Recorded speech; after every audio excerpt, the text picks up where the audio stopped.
मुजफ्फरपुर के मोती झील धर्मशाला इलाके में हालात विस्फोटक हो चुके हैं।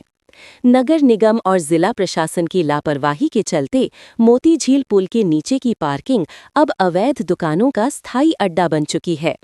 ये अतिक्रमण धर्मशाला चौक से मोती झील तक सड़कों के दोनों किनारों को निगल रहा है, जिससे पूरा इलाका अराजकता की गिरफ्त में है। इस अवैध बाजार का सबसे बड़ा खामियाजा सैकड़ों स्थायी दुकानदार भुगत रहे हैं।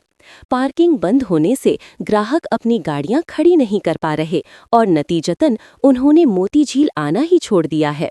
स्थायी दुकानदारों का कारोबार चौपट हो चुका है और कई व्यापारी कंगाली की कगार पर पहुंच गए हैं। स्थायी दुकानदारों का आरोप है कि नगर निगम का हटाओ अभियान सिर्फ खाना पूर्ति है।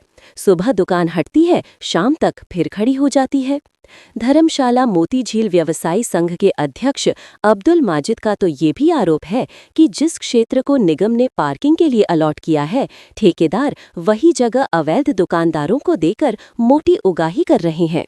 व्यापारियों ने प्रशासन से गुहार लगाई है कि तत्काल सख्त और स्थायी कार्रवाई कर मोती झील की व्यापारिक रौनक को बचाया जाए, वरना ये ऐतिहासिक बाजार जल्द ही अतीत बन जाएगा। दुकानें लगती हैं, उसको लेके क्या कहना है आपका?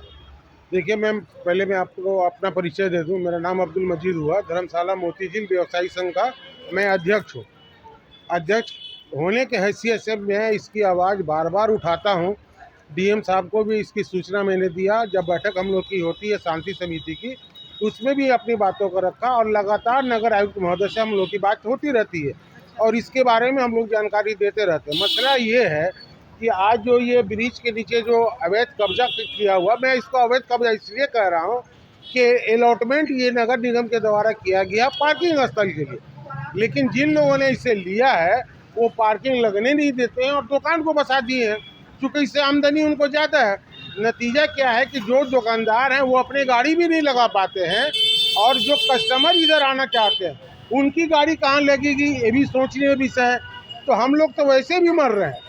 मोती झील धर्मशाला का दुकानदार जब गाड़ी का पार्किंग का जगह नहीं दीजिएगा तो दुकानदारी क्या खाक करेगा। हमारी दुकानदारी तो ख़त्म हो गई है, हम तो एकदम भूख के कगार पे पहुँच गए। दूसरी बात यह है कि इस ब्रिज के ऊपर जो गाड़ियाँ लगती है उसका चालान काट दिया जाता है। तो हम लोगों ने नगर आयुक्त महोदय को भी कहा, जिलाधिकारी महोदय को भी कहा कि ठीक है, पार्किंग स्थल को अगर आप क्लियर नहीं करा रहे हैं तो आप ऊपर का हमको अलॉट कर दीजिए कि जो हमारे ग्राहक आएँ मोती कल्याणी से लेकर धर्मशाला तक जो भी आए वो अपनी गाड़ी के ऊपर पार्किंग करें। तो ऊपर अगर वो अपनी गाड़ी पार्किंग करते हैं तो आप उसका चालान काट देते हैं और नीचे का जो आपने पार्किंग स्थल बनाया उसमें दुकानदार बसाए हुए हैं। तो अब बेचारा तो अतिक्रमण हटाओ अभियान चलाती है। कुछ नहीं, सुबह में चलाएगी, शाम को फिर दुकान सज जाएगा। ये कुछ नहीं, सारा मिली भगत है। पैसे का उगाही ज़बरदस्त तरीके से है। नगर निगम भी उगाही करता है, खुल के मैं बोल रहा हूँ।